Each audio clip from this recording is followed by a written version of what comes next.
Hello, School Transportation Nation. Welcome back to the podcast. I'm Tony Corbin, publisher and president of School Transportation News. We've got a great podcast scheduled for you today. It's sponsored by TransFinder, the leader in school bus routing software. Our friends at IC Bus and Student Transportation of America, a leader in school transportation services. I have Mr. Ryan Gray with me, always here, providing us the latest and greatest in school transportation headlines, news, analysis. Ryan, welcome, my friend. Hello, Tony. Good to always be back with you, talking school buses and student transportation. Awesome. All right. Also joining us is a familiar name, Trish Reed, Vice President of Zero Emissions at IC Bus at parent company Navistar. She and I are going to be breaking down what's going on with the latest and greatest with IC Bus. Obviously, the EPA announcements are hot right now. We've got some ASA finalists for their Superintendent of the Year. But before we jump to those headlines, we have a message from our sponsor. Do you remember a time when you could just cherry pick the best solution to run your school transportation operation? The best routing software may be one company. The best parent app could be another company. Those days are over. TransFinder said the old way of doing business doesn't work for today's busy and burdened school transportation departments. They need one partner, one solution. TransFinder has embraced this approach for years now, building award-winning solutions like Route Finder Plus, the driver app Wayfinder, parent app Stop Finder, and inventory management solution Service Finder. They also have field trip management solutions, Trip Finder, and Viewfinder, which provide critical routing information to other stakeholders in the district. Add to this TransFinder's award-winning hardware and industry's best support and service. You have the ingredients that make up one partner, one solution. It's not just a slogan. It's TransFinder's way of doing business. Learn more by emailing getplus@transfinder.com or calling 800-373-3609. That's 800-373-3609. Remember, one partner, one solution. All right, Ryan, let's dive into the headlines this week. So what was the EPA's big announcement? There were two announcements, two big stories out of EPA this week. $1 billion got distributed, right? Yeah, just about 965 million and some change, bucks. I think, to be exact. Yeah, a couple bucks. Awarding the competitive grant under the Clean School Bus Program. So, of course, that ran last year, April timeframe, May through the end of the summer or August. That closed, and then we got the word last week on those winners. So, again, $965 million, just shy of that $1 billion a year that the IIJA is making available over 5 years. So this is going to be replacing or helping to purchase 2,737 low and zero emission school buses for 280 school districts, and this is across 36 states. Overwhelmingly electric. I believe it was 2,675 of those 2,737 buses being awarded are electric, leaving just 62 for propane, no CNG. So we're continuing to see the trend of a lot of these electric competitive grant or rebate awards from EPA going to satisfy interest in electric. Now, the big thing with the competitive grant that is different from the rebate that we have seen, as well as the current rebate that is open. So that one closes January 31st at 4 p.m. Eastern time. So if you're looking to get some of that money, you have a couple weeks. But really, this competitive grant was a lot more complicated than that rebate. A lot more information that was needed to be put forward and included with the applications. Really, the EPA is looking to move the needle big time on not just electric adoption, but electric deployment across the entire fleet, really growing the number of electric school buses in fleets nationwide. So that's really was the impetus for this money. And in talking with the EPA last year, they told me, hey, really the point of the money going forward and included with this grant was, we're seeing this price of electric school buses skyrocket when we've been told, hey, it's going to come down. Battery technology is getting better. The batteries are becoming less expensive. But of course, COVID happened. All the supply chain issues happened. They're still there to some extent. It's, from talking to the consultants and analysts in the trucking and bus industry, they say it's starting to get better, but certainly it is impacting price, continues to impact price. And so EPA was pretty straightforward last year in saying, hey, we're not expecting this money, these awards, to cover the full cost of these buses, but they're looking at it really as, trying to cover the incremental cost and then some. So we know that diesel buses have gotten more expensive and will continue to get more expensive. Propane school buses have gotten more expensive, just across the board. So really, these awards are meant to cover again that incremental cost between what a district might pay for a diesel and what they're looking to have to pay for an electric bus. We know that there is the infrastructure. $20,000 was the figure when the grants first started rolling out. The feedback was, hey, this is not enough for a lot of people.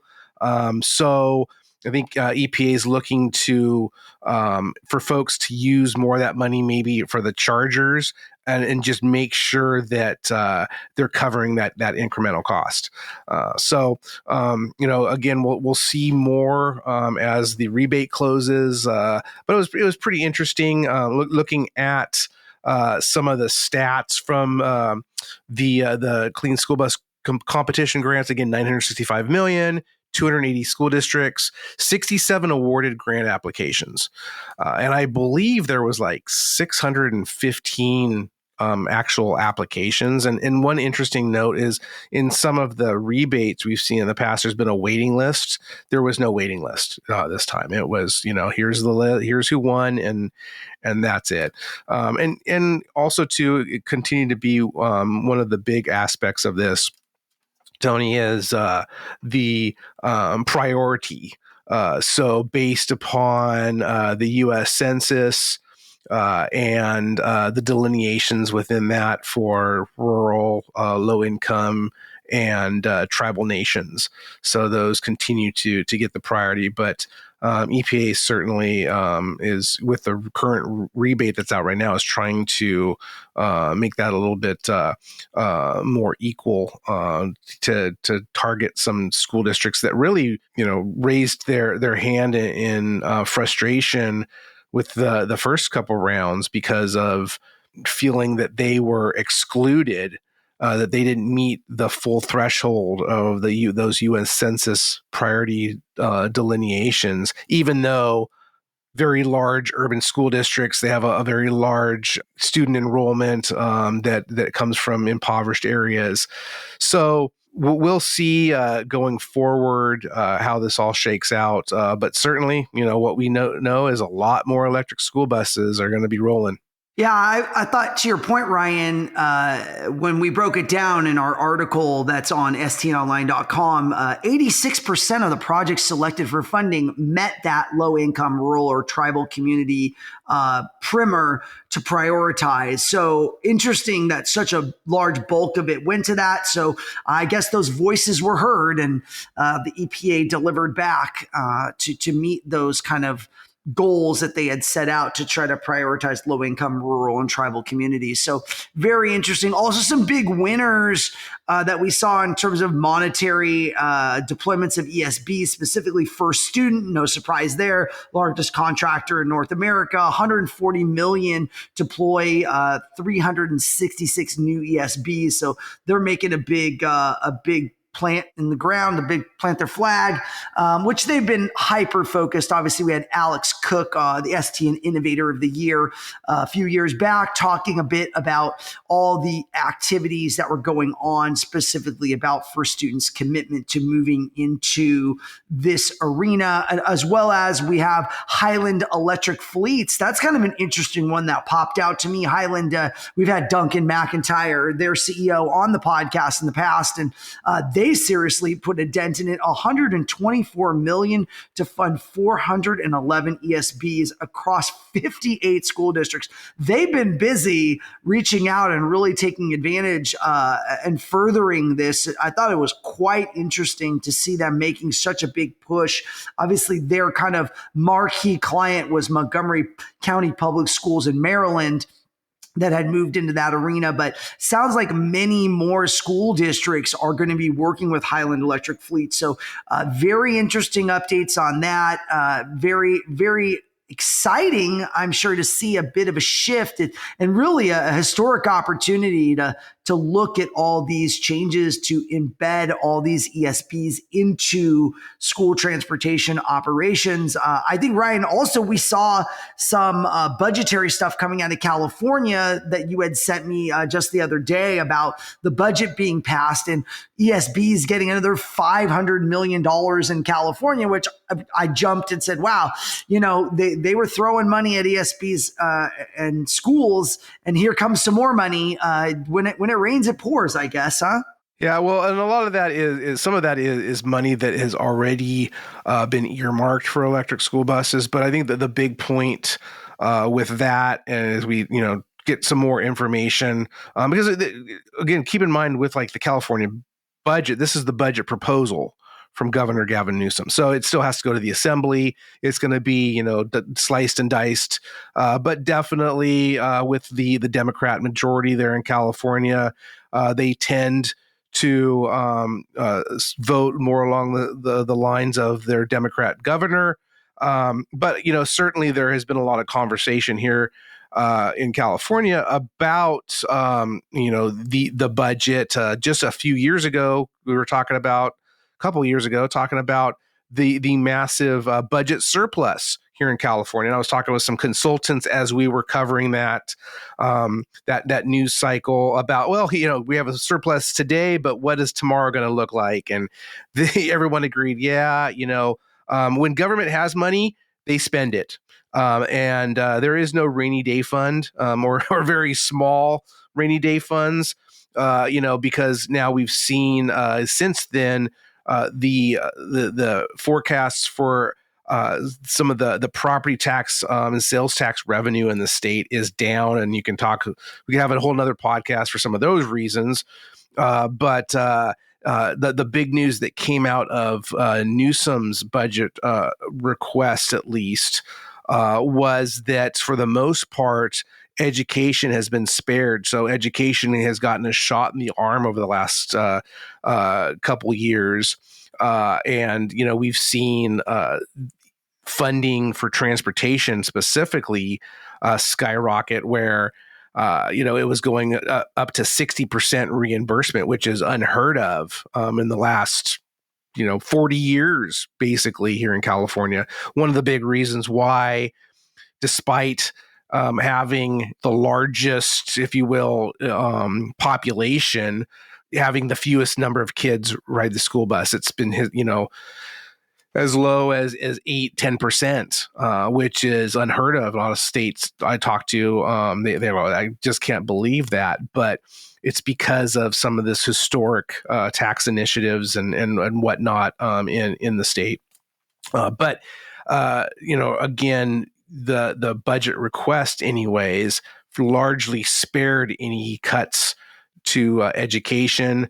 Actually provided some more money from what's called Proposition 98, which is how they fund education and transportation in the state. I know that I did read that Tony Thurmond, who is the superintendent of the California Department of Education, and who I heard might be in the running for the next governor. He did mention that he was a little disappointed that the cost of living adjustment was only, I think it was about like 0.5% or something like that. When really, especially going through all this inflation, it wasn't keeping up with that. But again, good news for our California friends. And certainly as the state eyes that 2035 deadline per a law passed last year, requiring all new purchases, school bus purchases, to be electric, that's certainly going to help.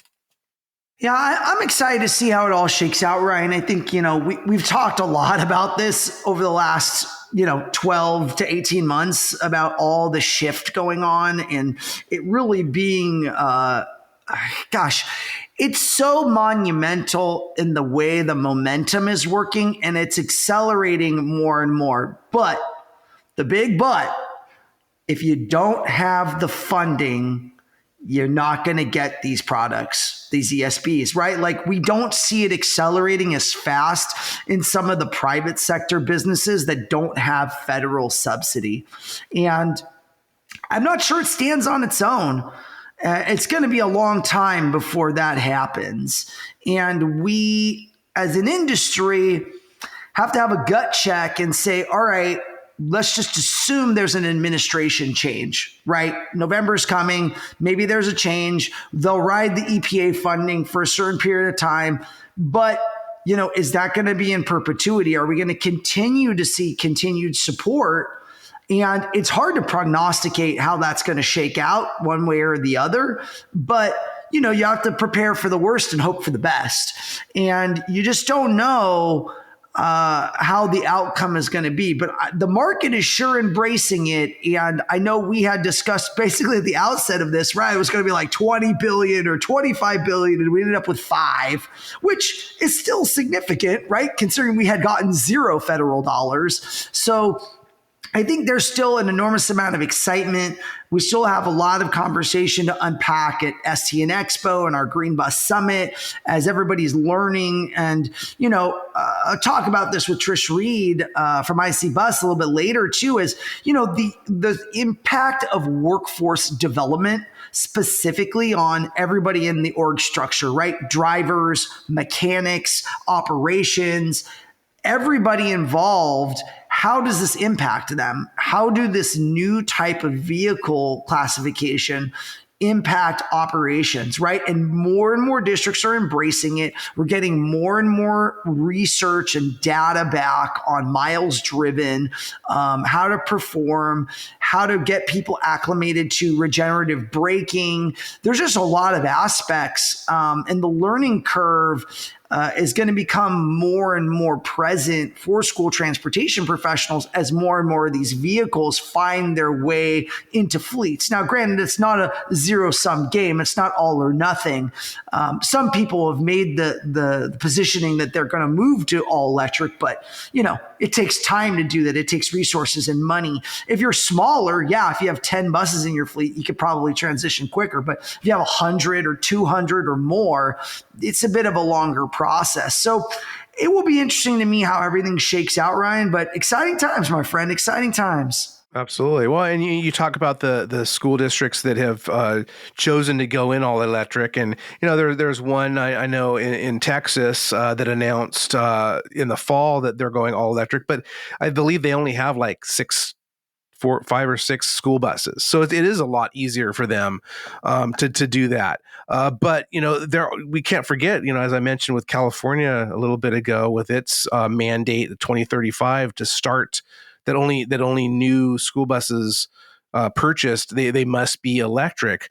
There are some state laws elsewhere.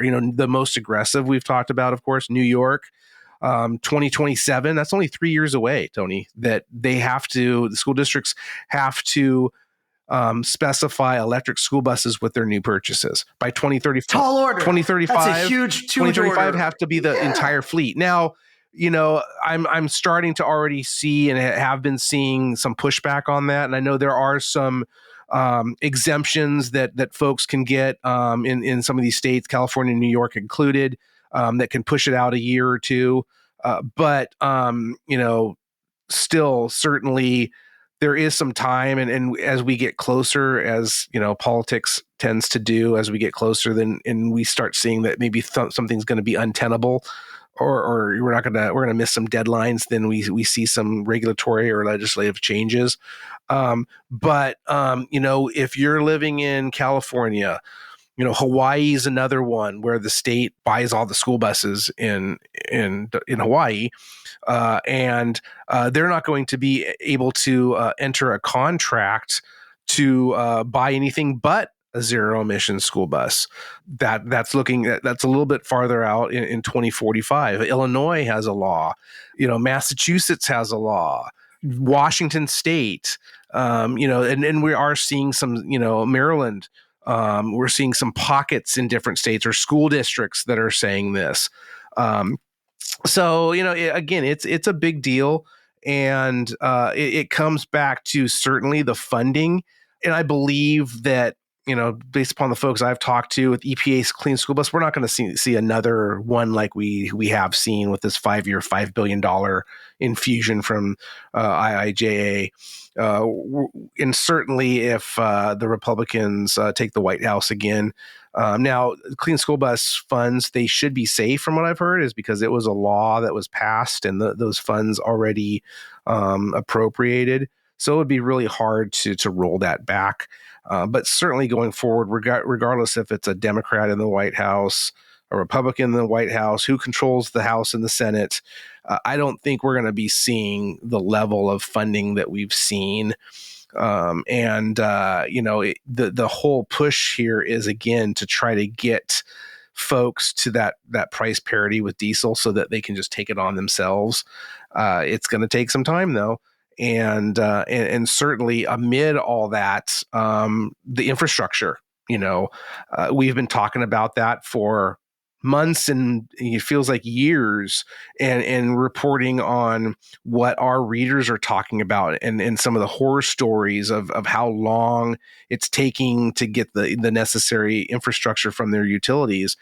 And, lo and behold, right after Christmas, before the New Year's, the EPA's Office of Inspector General quietly released a couple of reports that spoke to this. Nothing earth-shattering. I think it's things the industry's already known, but it pointed to the lack of infrastructure as the biggest issue impacting school districts' ability to electrify their fleets. So then when we know that it's taking 12 to 18 months to do this, certainly it's now taking longer to get the school bus orders too. But we're hearing again that supply chain is improving. So hopefully we can start getting back. I don't know if we're ever going to get back to where we were before, with ordering a bus and within 3, 4, 5 months getting it. All the school bus manufacturers we've talked to are still under backlogs. Still trying to make up from the shortages of a couple years ago, and of course COVID. But things are starting to loosen up. It's really, the impetus is working with the utility and making sure that they know what your needs are, so you can get that addressed. You can get all that built out, because it's going to take a lot of time and a lot of capital. So shifting gears, Ryan, I know we posted a story on the AASA Superintendent of the Year. They have their conference coming up in February down in San Diego, which we'll have our own Taylor Ekbatani doing some coverage down there. And we always get the winner on the front cover of STN Magazine on our April issue, along with the sponsor, which is First Student, and usually their standing president CEO, which will be probably John Kenning. So wanted to dive into that. Want to kind of give us the numbers. Who's nominated? Who do we know on this list, Ryan? Well, we at least know of one of the school districts very well, Martha Salazar Zamora. She's the superintendent of Tomball ISD Independent School District in Tomball, Texas. A good friend of ours, Sandy Dillman, is the director of transportation down there. I actually texted her over the Christmas holidays, and I congratulated her, and she wasn't even aware. So it was breaking news for her. The other finalist, Joe Gothard of St. Paul Public Schools in St. Paul, Minnesota. We also have Kimberly Rizzo Saunders of Contoocook Valley School District in Peterborough, New Hampshire, and Frederick Williams of Dublin City Schools in Dublin, Georgia. A little bit familiar with Dublin City down there. So congratulations to them. As you mentioned, Tony, the winner will be on our April edition. The award will actually be announced on February 15th at the National Conference on Education that the School Superintendents Association puts on every year, AASA. A lot of folks know them by that acronym. And as you mentioned, First Student sponsors this award along with Corebridge Financial, formerly known as AIG Life and Retirement. So looking forward to cracking into that story. Like, as you mentioned, Taylor is writing that article. She's already in touch with those school districts, and we'll be looking at, as we do each and every April, that important relationship between transportation and their school district administrations, talking with the superintendents and specifically the winner on their outlook on transportation. A lot happening with transportation, of course, right now. We've talked about the electric school buses. This is the first time that school buses are eligible for the E-rate funding for their school bus Wi-Fi hotspots. We've been talking about that. That was a big topic of last week's podcast. So a lot there to unpack with the winner. And I'm going to be looking forward to seeing who takes home the award next month. All right, wonderful. Well, let me dive into my interview with Trish Reed from IC Bus. But before we get to that, we have a message from our sponsor.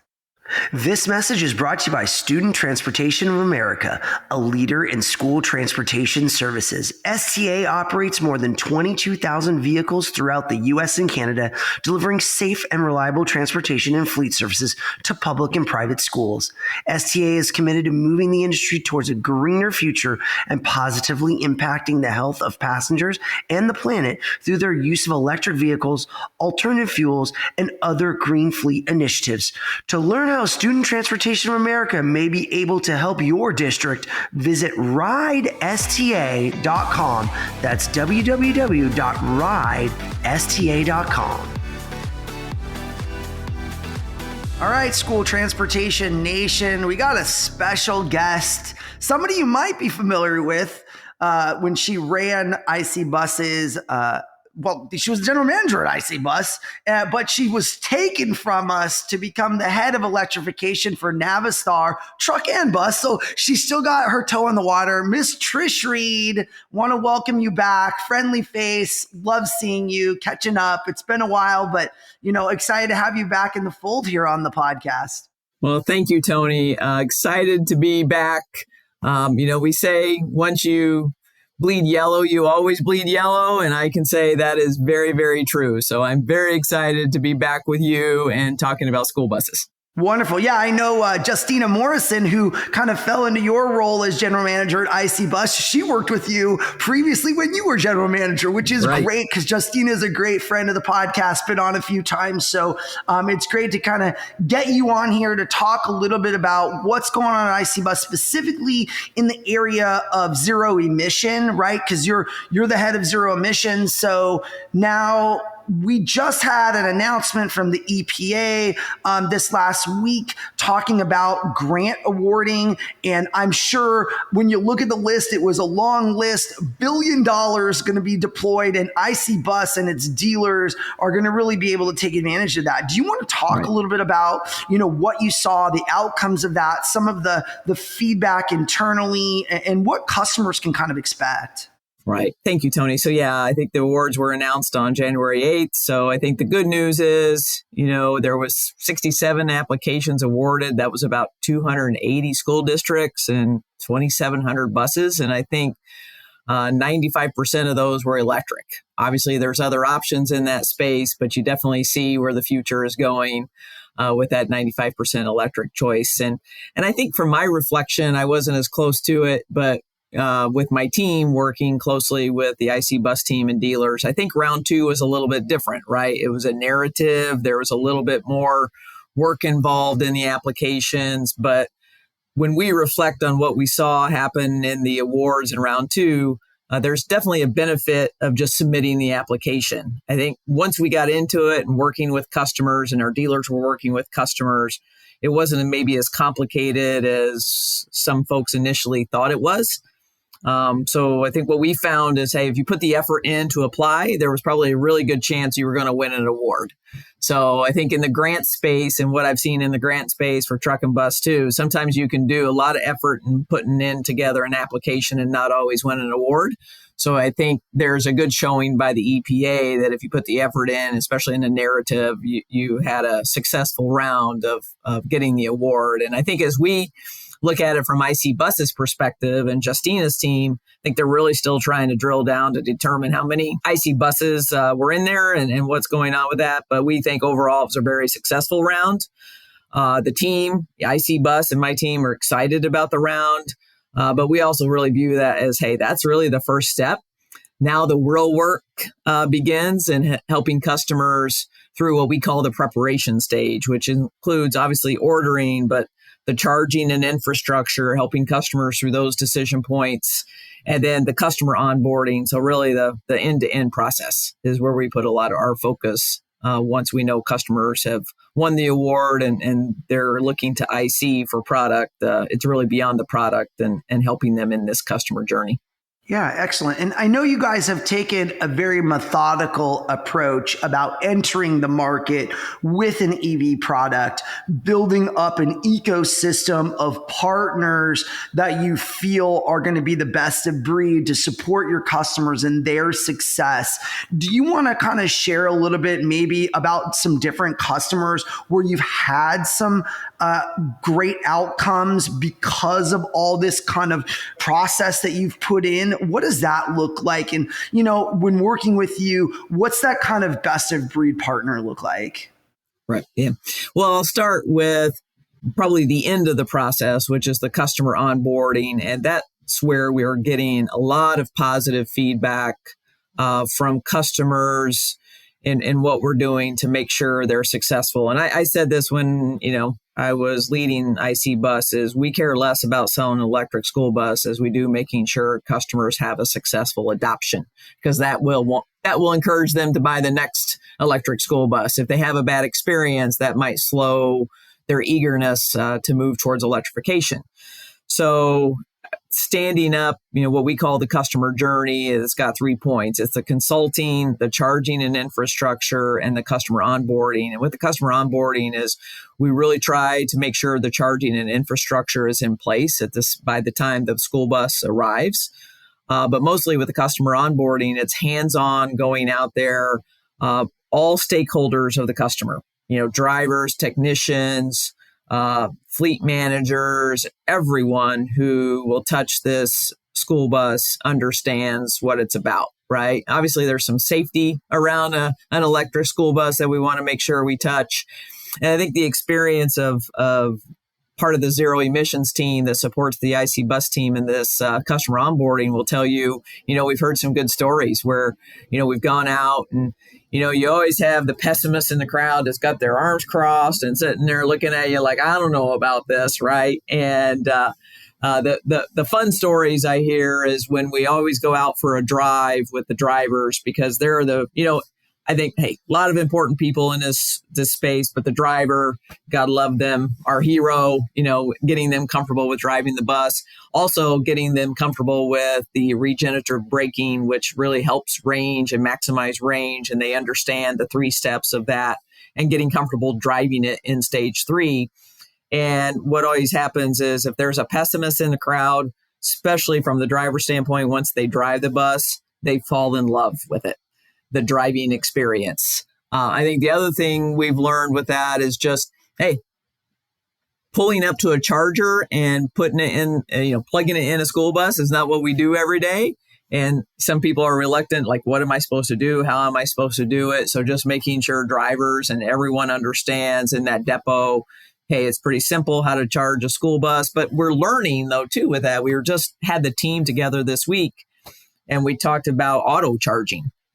We had one customer thinking, hey, the charger's not working. Well, they just weren't realizing they had to touch the screen to wake it up, right? So it's just those little things. And every customer onboarding we do and experience, we learn something that we've got to do better to help the customer understand, hey, they don't know what they don't know, and helping them through that. And I think you mentioned partners, and, we've onboarded Quanta, who is really critical in helping us with the infrastructure. They have utility relationships. They understand where grid might have some limitations. So as we consult with customers in the upfront piece, we can look and think about, hey, is there going to be a power issue here? And how do we address that with, one of the things we're really putting a lot of time and energy into is flexible charging. So if it's taken too long to get the infrastructure in, what else can we do to help the customer? Because charging is pretty important. It's the fueling of the school bus, right? So you've got to make sure you have that solution in place. So Quanta's been helpful with helping us work through some utility company relationships, doing site assessments and site walks. We will go out. We've done several of those, in around with our, one of our rock stars, Ashley at Cumberland IC Bus, did several site walks to really help customers understand what do we got to think about for infrastructure, for utility and power coming into the facility or depot. That's really the most critical piece. And then the charging hardware, obviously, you got to work through that, but the infrastructure and some of those, I call them gating issues right now that we're seeing that we have to work through with customers. Having a partner like Quanta and the almost year experience we have working with them, having that expertise has been invaluable for us to help customers, one, understand what might be the challenge with infrastructure, and then more importantly, how do we knock down some of those barriers so we can get the customer the power that they need to charge their school buses. Yeah, and I think to dovetail into that, I know part of the EPA grant money went towards workforce development. So there was a consideration for funding. Mm-hmm. And I know you have a large team and you just talked to it to some degree about what you're doing to prepare the customer, as simple as just changing behavior to touch the screen to activate the technology, right? And I think we were joking, is it the new normal? Well, it's new to everybody, right? It's right. Definitely tiptoeing in the water. We saw the EPA investigator recently say that public utilities were probably one of the bigger bottlenecks, right? Making sure enough power was pulled to the location. So your relationship with Quanta is even more valuable, that they've got those utility relationships, and making sure that listeners to this podcast, if they're considering that, they really need to be mindful of selecting the appropriate partner to be able to walk them through that whole process, because it's definitely, there are pitfalls and you don't know what you don't know, right? And somebody like you has walked that walk. So you want to talk a little bit about, your workforce development, what you're doing to support the customer, to prepare them, in addition to kind of some of the points you made earlier? Yeah. And I'd circle back to something you just mentioned. And one of the things we've learned with Quanta, another benefit as a partner. And I think this is kind of part of this start now planning, even though, hey, you're not sure you want to jump into this with, X% of your fleet right now, but you want to start investigating. I think the upfront planning is so important, and just understanding what's going on and where the customer's thinking there will go. Because one of the things Quanta's brought to us is we call it clustering. So if we can get a cluster of locations based on a utility company, and again, we've implemented a new system, almost project management system, that we work with Quanta to kind of track all the customer projects and where are they and what's the utility company. But one of the key aspects is this clustering. So when we go to a utility, we're not going with them, it's not death by 1,000 cuts. We're going to them with, hey, we have a cluster of this many facilities that are looking for power. And what tends to happen is when you do that, you get a little bit better attention and a little bit more support versus kind of the death by 1,000 cuts. So that's been another key benefit of Quanta too, and how we're changing, how we do business and different systems and tools that we're using to manage the process. But going back to your question, I think around the workforce development and how that changes, it changes, it's a big word, right? And I think about this, and we were just talking about this as a team. This is not just change at the customer level. This has changed at the OE level. This has changed at the dealer level. This has changed at the customer level and everywhere, right? So how do you address that? And I think this is more about new ways of working, with new and different capabilities to support electrification. I know from Navistar's perspective, one of the critical first steps we did is organizational structure, dedicating a team just to this. And I would say as we learn more, the broader Navistar organization is starting to think about what are the new dedicated roles that we need in the company to support this electrification journey and to support our customers through it. So, it's not just workforce development, but it's organizational structure that supports that. And what we've really done, and you mentioned the Clean School Bus Grant Program highlighting this topic, and it's really important because, this is different, and it takes a different focus, and it takes a different process. So when we think about workforce development, that's why we go out with customers and do this customer onboarding.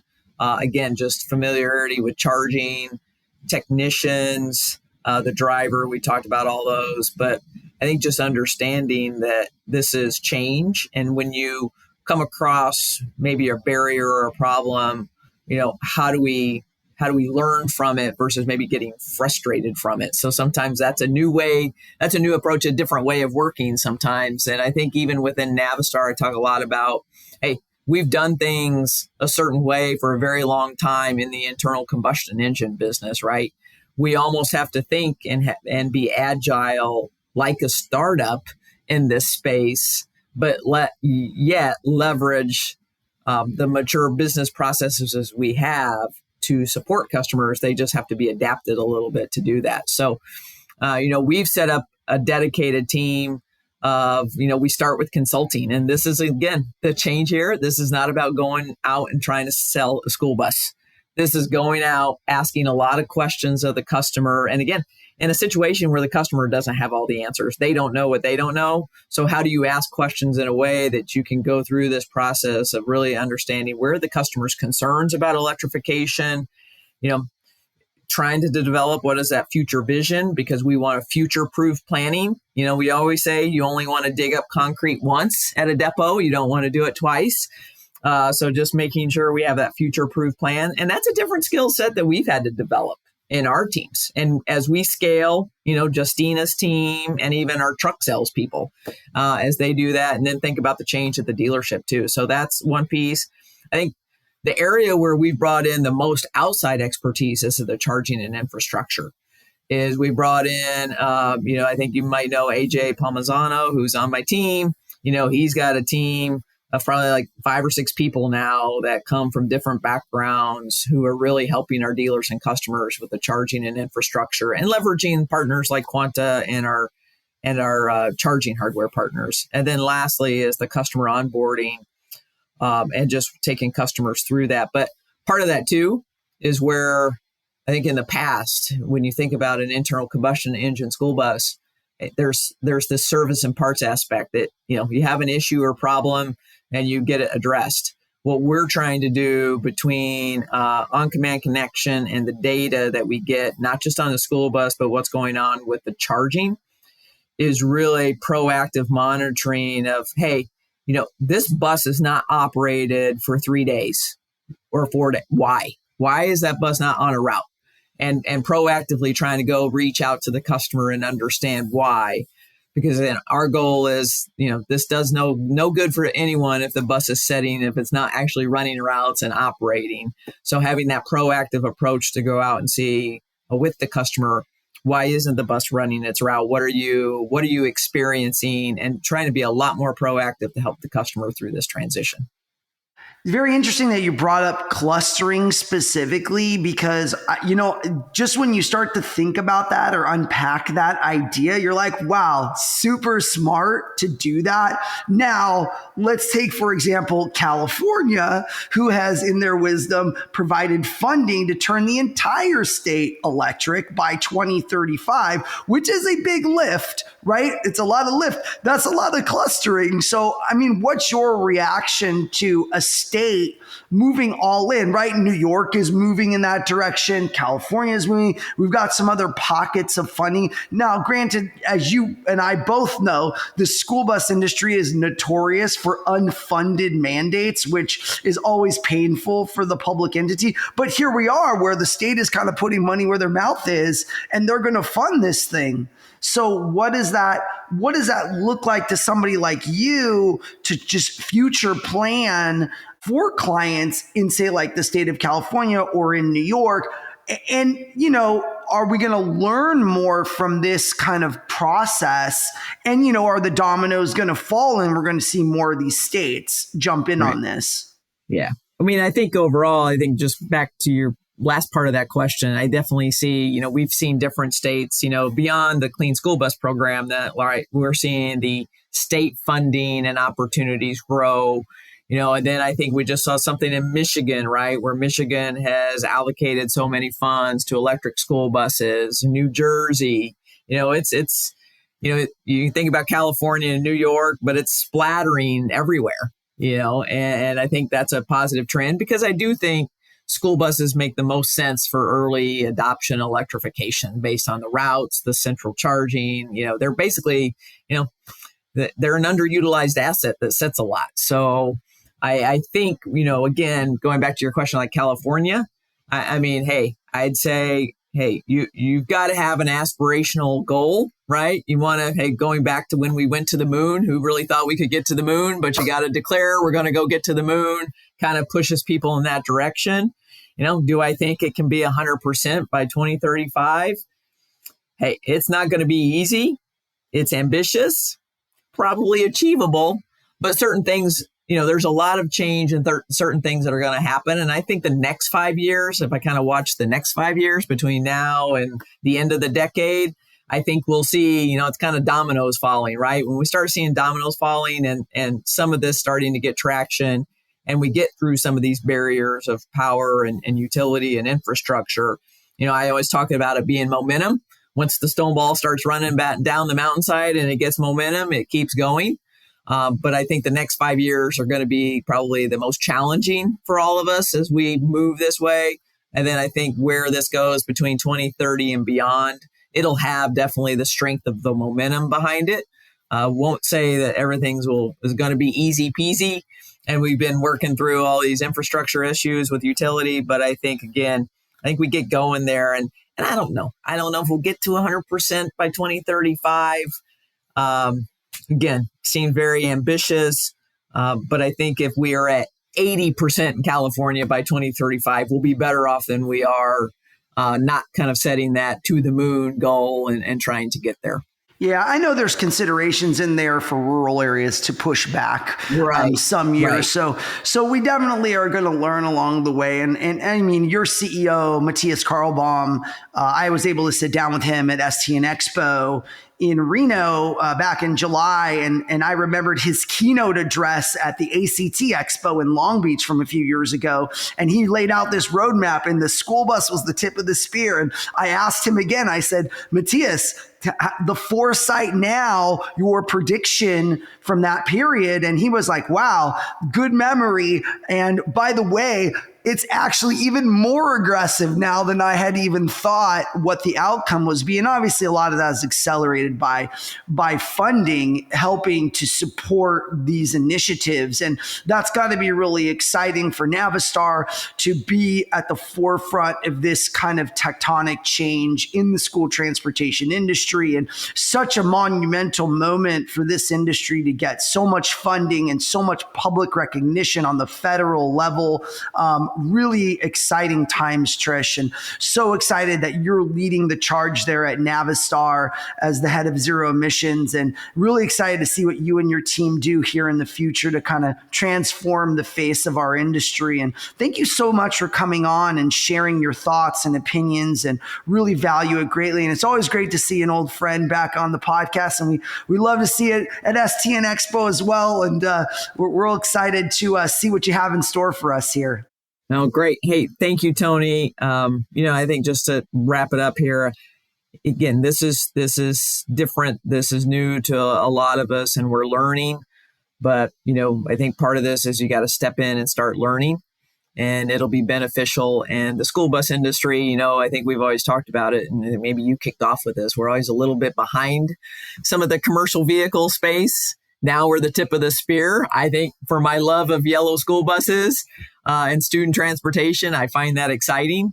And I think the other piece of this is things we continue to learn is, to helping customers. And we have really some progressive customers out there of thinking about, how does microgrids and flexible charging and all these other new things that you didn't even think about 3 years ago supporting this, just the evolution of the learning and the new opportunities that pop up every single day in this space is exciting.